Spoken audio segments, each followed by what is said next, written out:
법무장관의 지휘권 발동 파동에 대해서 한번 말씀 나눠보겠습니다. 그 위법하고 부당하다라고 하는 게 이제 두 번째 지휘권 발동에 대한 그 검찰 수뇌부의 반응이었습니다. 우선 추미애 법무장관은 왜 이토록 윤석열 검찰총장에 대해서 지휘권을 두 차례나, 사실 좀 이게 이제 한 15년 전에 김종빈 검찰총장 시절에 천정배 장관이었을 겁니다. 아마 한번 그 처음으로 수사지휘권을 발동한 적이 있었고, 수사지휘권이라고 하는 것은 법무부 장관이 검찰총장을 상대로 해서 특정 사건에 대해서 이렇게 하시오라고 해서 지휘하는 걸 말합니다. 통상적으로는 검찰의 수사 독립성 때문에 장관, 특히 정치권에서 옮겨온 장관에게 그런 지위를 남발하지 못하도록 사실은 제어하고 있는 상태인데, 추 장관은 벌써 두 번째 수사지휘권을 발동을 했습니다. 자, 그래서 지금 미래통합당은 추 장관을 뭐 탄핵하자는 얘기까지 하고 있는데, 추 장관의 문제는 뭔가요? 그게 추 장관 개인 플레이일까요? 네. 기본적으로? 근데 뭐 추 장관이 지금 그 검찰총장 뭐 임명권 관련된 얘기까지 뭐 아니 본인 입으로 하지 않지만 그 주변 사람들이 뭐 사퇴하라고까지 얘기하고 있으니까. 법무부 장관이 국무위원이잖아요. 국무위원이죠. 대통령의 의중 없이 법무부 장관이 혼자서 그 대통령이 임명권을 가지고 있고 국회에 소위 얘기해서 인사청문회 대상인 검찰총장의 소위 얘기해서 임면에 관해서 네. 저렇게 혼자서 날뛴다? 그거는 제가 볼 때는 그러면 이 정부는 지금 완전히 무슨 뭐 아사리판인 거죠. 이거는 정부도 아니죠. 맞습니다. 그렇게 네. 보잖아요. 결국은 이거는 대통령하고의 교감하에 이루어지는 일이고, 이건 현 정부 하에서 속에서 윤석열 검찰총장에 대해서 나름대로 좀 그 작전을 펴고 압박을 하는 거라고 봐야지, 추미애 장관 개인이 무슨 법무장관이 혼자서 뭐 저렇게 날뛴다, 이거는 그런 건 맞지 않는 것 같아요. 사실 뭐 추미애 수사주의권 발동 뭐 이게 아니라 네. 사실 이거는 뭐 대통령의 사실상 직접적으로 윤석열에 대해서 지금 공세를 취하고 있다, 이렇게 보는 게 맞는 것 같아요. 직접적으로 하고 있지만 형식적으로는 그거는 이제 뭐 법에 나와 있으니까. 네. 저기 뭐야, 원래 이제 검사를 수사는 검사가 하는 거잖아요. 네, 근데 검사를 지휘해야 되는데 검찰청법 8조에 보면은 법무장관은 검사를 지휘를 못해요. 검찰총장만 수사. 그래서 대신 이제 아주 개별 사건에 대해서, 그렇죠. 개별 구체적인 사건에 대해서만 검찰총장 한 사람만 상대로 해서 지휘 감독한다, 이렇게 돼 있는 걸 가지고 이제 우리가 이제 수사지휘권이라고 하는데, 사실 이것도 뭐 말이 안 돼요. 왜냐하면 검찰총장도 검찰총장이 수사하는 게 아니잖아요. 그렇죠, 맞습니다. 네, 기본적으로. 그럼 지휘를 하려고 그러면 이제 검사들을 지휘해야 되는 거고요. 네. 그래서 이 수사지휘권이라고 하는 게 실질적으로 실효성이 있느냐는 것도 논란이 많아요. 그래서 사실 지금 검찰총장이 나 뭐 지휘 안 받을래 그래도 할 말은 사실 없어요. 왜냐하면 지휘를 받는데 내가 지휘를 안 받으면 돼요. 나는 검사를 지휘하는 거니까. 검찰총장은. 그렇죠, 그래서 검사를 지휘할 때는 뭐 법무부 장관이 어떻게 됐든 간에 뭐 지휘 받을게요. 그리고는 자기는 자기대로 그냥 자기 수사 검사를 지휘하는 거예요. 검찰총장 고유 권한이니까. 그래서 이제 추미애 장관이 두 번째 그 수사지휘권을 행사한 내용 자체가 그 내용이지 않습니까? 그 검찰총장의 검사를 상대로 한 조직 내의 수사지휘 권한을 제한한다. 그러니까 이제 아까 좀 전에 말씀하신 대로 법무부 장관이 좀 과도하게 그건 법에 나와 있는 거기 때문에 그러니까 그 법이라는 게 입법 취지라는 게 있는 거잖아요. 그렇죠. 왜 이렇게 복잡한 조항을 뒀을까? 그러면 법무장관으로 하여금 실질적으로 그 검찰의 수사에 개입하지 못하게 막아놓은 장치예요. 맞습니다. 그게 핵심입니다. 그러니까 그걸 봐야지. 절차적으로 무슨 뭐 그럼 검찰총장을 통해서 검사를 지휘할 수 있다 그러면 그거 뭐 하나만 한 얘기잖아요. 맞습니다. 그래서 입법 취지가 하지 말라는 거지. 그렇죠. 하라는 게 아니잖아요. 맞습니다. 그럼 하지 말아야 되는 거죠. 그러니까 하지 말아야 될 짓을 하고 있는 거예요. 그럼 뭐예요, 그럼? 나쁜 짓이죠. 그렇죠. 이게 이제 한자에도 나오지만 마땅히 해야 될 의자가 아니는 거지. 불이한 일이에요, 그러면. 그래서 김종빈 전 검찰총장 당시에 검찰총장이 그 노무현 당시 대통령과 사시 동기임에도 불구하고 이 부당한 그 수사지휘권, 천정배 장관의 수사지휘권 발동에 대해서 결국은 옷을 벗은 거 아니겠습니까? 스스로 이제 뭐 옷을 그것도 이제 뭐 바람직한 행위는 아니지만 결국은 이제 뭐 압박해서 그건 한 거의 의미죠. 그렇죠. 검찰총장이 임기가 보장되는 검찰총장이 사퇴한다는 얘기는 이건 나 못 해먹겠다는 얘기잖아요. 그렇죠. 그럼 나는 이걸로 이제 사실상 이게 이제 할복이죠. 뭐 나는 죽음으로써 너에게 한거할게. 옛날에 이제 선비 정신이죠. 예, 예. 그런 거죠, 뭐. 예, 예. 못해 먹겠다 그 얘기 들어보니까 그 누가 자주 쓰시던 말씀이신데 그 당시 이제 예, 뭐, 그 당시에. 그럼 뭐 네. 돌아가신 분이니까 뭐. 예, 예. 맞습니다. 자, 예.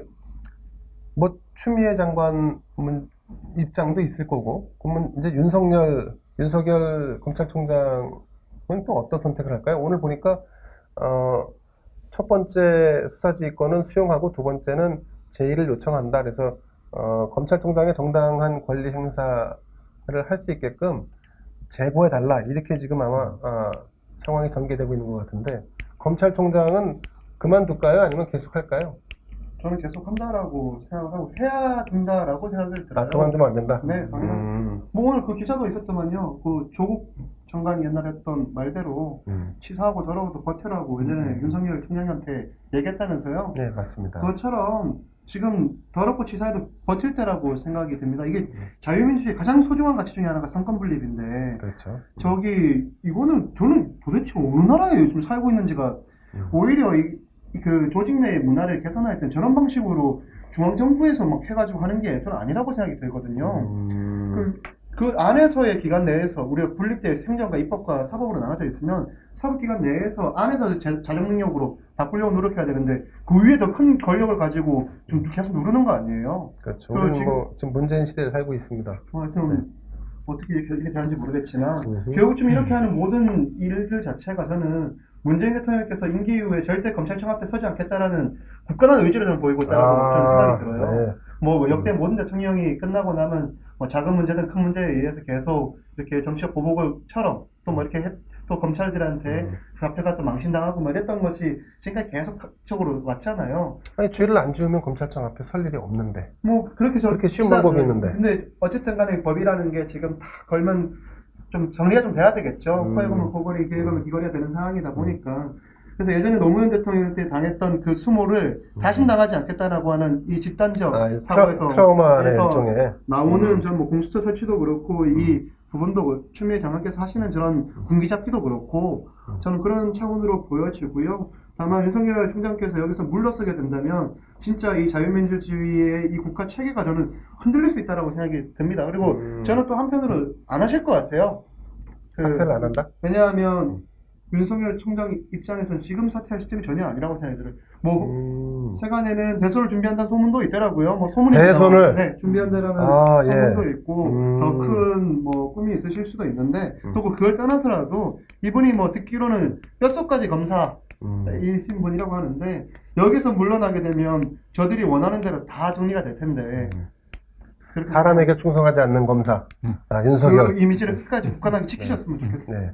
자, 조국 전 법무장관 얘기가 나와서 그런데 2013년도 국정원 댓글 사건을 수사할 때 수사팀장이 윤석열 당시 지청장이었었습니다. 그때 조국 당시 서울대 교수였었죠. 윤석열 당시 수사팀장이 박근혜 정부에서 박근혜 정권 사람들에게서 어떤 핍박을 받는다 뭐 이런 뉘앙스로 해갖고 올린 글 중에 윤석열 형 끝까지 아까 말씀하신 대로 버텨라 그래야 검찰이 산다 뭐 이렇게 얘기했었는데 최근 들어서는 오히려 지금 장관의 말을 듣지 않으니까 위법한 거고 검찰 파쇼를 만드는 장본인으로 지금 얘기하고 있습니다.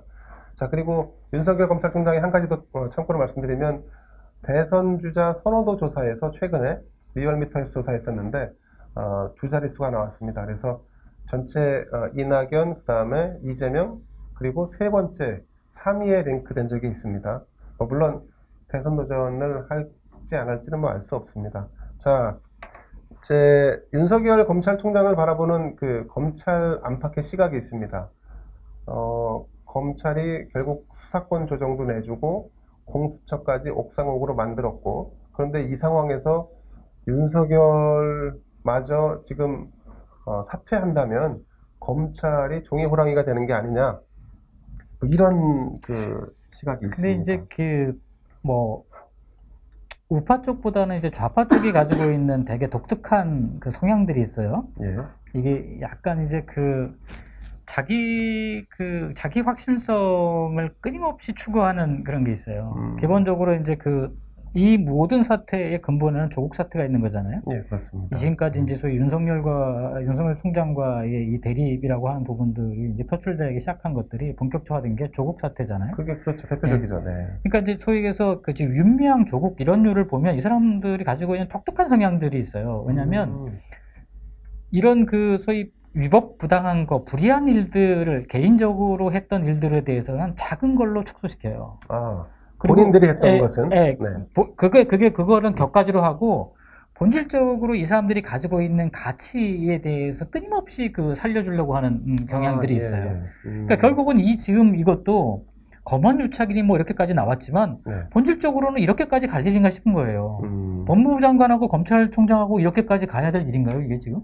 그런 일은 아니죠. 예. 이게 무슨 뭐 나라가 지금 뭐 들썩들썩할 일인가요, 이게? 신라전에 진짜 뭐 문제 있는 거 아니에요? 네. 그래서 그렇지. 문제 있을 네. 수 있지. 문제가 있으니까 지금 얘기하는 거 아니에요? 그러니까 이 정도에 가야 될 문제가 아닌데 검언 유착은. 근데 네. 이제 지금 말씀하신 것처럼 그럼 본질은 뭐냐? 음. 다 본질적인 부분은 뭐냐?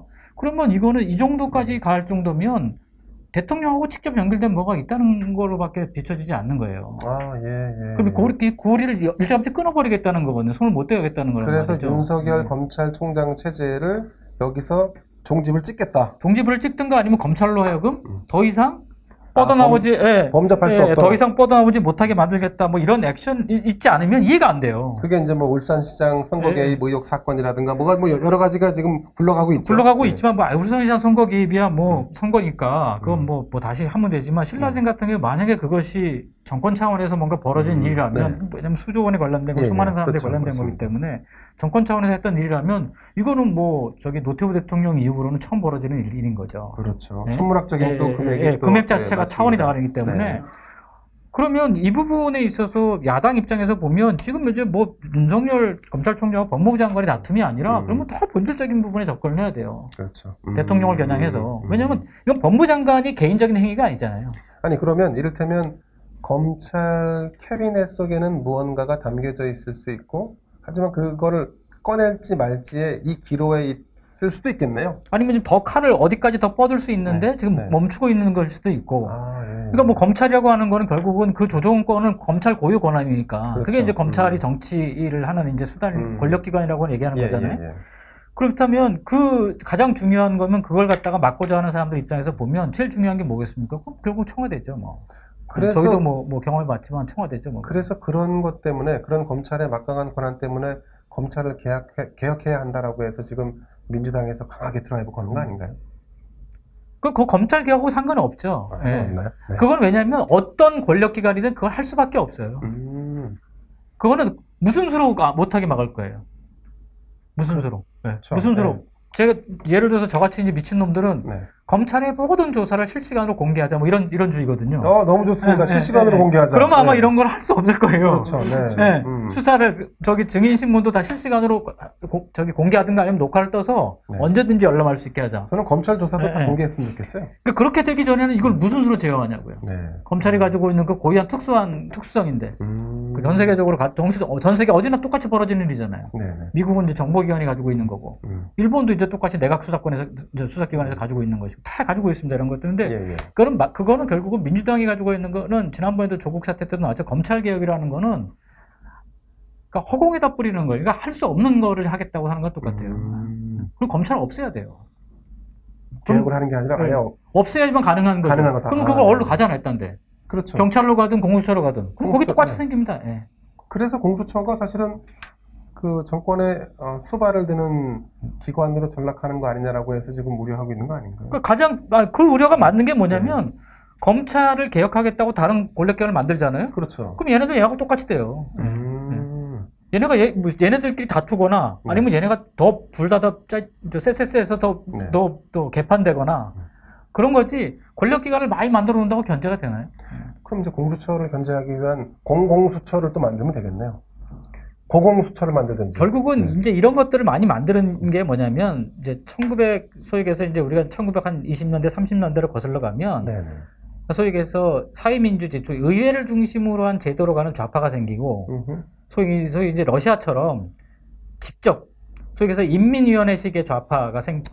갈라져요. 예, 결국 예. 이제 인민위원회식 좌파는 망했잖아요. 네. 그리고 이제 소위 얘기해서 의회제도로 편입돼서 사회민주주의로 갔던 좌파가 지금 유럽에서 이제 강세를 띠고 있는 거잖아요. 지금 이제 주류를 형성하고 있는 거잖아요. 근데 지금 딱 보면 지금 우리나라 지금 이 좌파들이 하는 걸 보면 이 사람들이 묘하게 그런 식의 것들을 자꾸 따라하려고 그래요. 인민위원회식 뭐 이런 것들을 자꾸 봉건이 위원회 네. 이런 거를 만들어가지고 네. 자꾸 이 제도 밖에서 뭔가를 자꾸 완전 직접 민주주의를 하는 것처럼 보이지만 결국은 일당 독재 스타일인 거죠. 예, 예, 딱 이게. 그러니까 자꾸 옥상옥들을 만들어요. 이게 특징이거든요. 예, 그러니까 예. 저기 러시아도 그렇고 저기 뭐야 북한도 마찬가지지만 뭐 위원회가 많아요. 아, 그렇죠. 예. 네. 위원회에 또 위원회가 있고 위원회가 또 위원회가 있어요. 네. 중국도 보면 그런데. 그래서 이렇게 명함을 보면 이 사람의 정확한 위치를 몰라요. 이 사람이 부총리급인지 장관급, 이거 나중에 설명해줘야 알아요. 이거 다 따로 우리가 설명서를 봐야 알아요. 우리는 그냥, 거긴 부장, 부부장 이렇게 돼 있잖아요. 아, 예, 예. 그 장관급이 여러 명 됩니다. 부장만 장관급이 아니에요. 그 다음에 또 네, 위원회도 네. 또 부위원장이 또 장관급이고 또 부총리급이 있고 또 뭐 총리급이 또 여러 명 돼요. 아, 예, 예. 그러니까 헷갈려요, 진짜. 만나면. 이 급 따지는 게 외교 의전장. 중국 같은 경우도 그렇죠. 부총리급이 워낙 많으니까요. 그러니까 우리도 이게 지금 이게 좌파만 되면 뭐 위원회가 많이 만들어져요. 기구가 뭐가 많이 만들어져. 그러니까 아, 예, 예. 지금 이번에도 곳곳에 그냥 부처에도 위원회 만들고 무슨 뭐 조사위원회 만들어가지고 그렇죠, 여기에 사실상 그렇죠. 장관 옆에서 자문위원회도 아니고 장관보다 더 막강한 권한들을 행사하고 있는 거예요. 거기 이 정도 들어도 예, 예. 무슨 진상조사위원회가 굉장히 많아졌죠. 그렇죠. 그런 것들이기 때문에 이 현상들이 네. 우리나라 저기 헌법 체계가 가지고 있는 소위 해서 의회를 중심으로 한 이 민주주의 체계하고는 크게 엇나가는 방식이에요. 그러니까 민주당이 뭔가 자꾸 개혁을 얘기하고 드라이브를 걸고 있지만 네네. 그 본질적인 이면에 보면 묘하게 그런 것들을 닮아가고 있는 것들이 있어요. 굉장히 위험한 거죠. 사회민주적인 형태의 아니, 사회민주적이 아니고 인민민주적인 인민민주주의. 형태인 거죠. 근데 그거는 우리나라 지금 헌법을 직접적으로 어기지는 않지만 이 행태들을 보면 그런 뉘앙스를 굉장히 많이 품고 있어요. 예, 위험한 예. 발상들을 품고 있어요. 그래서 자꾸 뭘 옥상옥으로 만든다고 하는 것, 그런 것들은 1930년대, 40년대 이런 걸로 흐름으로 보면 소위 해서 의회가 아닌 의회를 비껴나서 뭔가 직접적으로 권력을 행사하고 싶어하는 그런 욕망들, 욕구들 예. 그런 것들을 보여주는 거다. 저는 이렇게 그거는 민주주의보다는 약간 사회주의 쪽에 가까운 거네요. 그렇죠. 인민민주주의 쪽에 가까운 거죠. 그렇죠. 혹시 네. 이제 사회주의 쪽에 가까운 거죠. 네네. 네. 그러면 그 보수 유권자들의 의심하는 그런 방향으로 그렇죠. 그러니까 자꾸 이제 그러니까 의심하는 거죠. 예. 예, 뭔가 그렇죠. 자꾸 좀 의심할 수밖에 없는 거죠. 예. 그래서 저는 이 부분들을 최근에 이제 문재인 정부 들어서 뭐 예전에도 그랬습니다. 뭐 이 검찰의 막강한 권한 때문에 계속 이렇게 문제가 돼서 하는데 궁극적으로는 뭐 당연히 개혁을 해야 되겠죠. 근데 그러하기 전에 제일 먼저 해야 될 게 그래서 분권형 좀 개헌이 됐으면 좋겠어요. 그 대통령의 권한을 일단 최대한 좀 많이 줄여야 된다고 생각해요. 이렇게 제왕적 대통령의 권한을 좀 줄이자. 네, 줄여야죠. 왜냐면 이렇게 공수처를 만들든 뭐라도 이게 제일 문제가 됐던 게 이 검찰이 정치권하고 결탁하고 또 이 대통령제에 있는 청와대가 결탁하면서 계속 문제가 발생해왔던 거거든요. 그래서 저는 대통령의 권한도 좀 줄이고 또 검찰 같은 경우에도 미국처럼 선출했으면 좋겠어요. 선출해서 최대한 좀 이게 권한들이 분산시키는 체계를 만들어야 되지 옥상을 만들고 옥상을 만들어서 그러면 그 사람 또 누가 감싸고 뭐 이렇게 자꾸 넌센스처럼 안 돌아가고 제일 좋은 거는 이 국민들의 이 총의를 모아서 선출된 사람들이 그 권한을 한명하게 전체적으로 지금 우리나라는 체계가 좀 이상하잖아요. 좀 이상하지. 좀 이상한데 뒤죽박죽이죠. 네, 뒤죽박죽 막 이게 지금 뭐 총리도 있으면서 뭐 막 이렇게 이상하게 지금 맞아요, 돌아가는데 이걸 한번 이제는 논의할 때가 됐다. 근데 보면 민주당도 신기하게 이 대통령 분권형 개헌을 안 하고 싶어요. 오히려 안 하고 싶어요. 제가 지금까지 보고 토론한 결과에 의하면 이 사람들 분권형 개헌 안 하고 싶어요. 다만 원포인트 개헌해서 이 사람들은 4년 중임제를 하고 싶어요. 근데 4년 중임제는 5년 볼 사람 8년 봐야 되는 일이 벌어지거든요. 그러니까 권한을 더 길게 연장하고 싶은 거지 이 사람들은 너무 길다. 네. 힘들어 죽겠는데요. 네. 지금도 8년 못 살 것 같아요. 아무튼 그래서 제가 생각하기에 좀 분권형 개헌을 통해서 정치개혁도 하고 이 검찰개혁도 하고 또 이 언론개혁도 하고 이렇게 하기 위해서는 가장 집중되어 있는 권력을 쪼개야 된다. 그 사람이 가 있는 권력을 나눌 때 가능해지지 않을까 이런 생각합니다. 자, 민주당 당권 경쟁이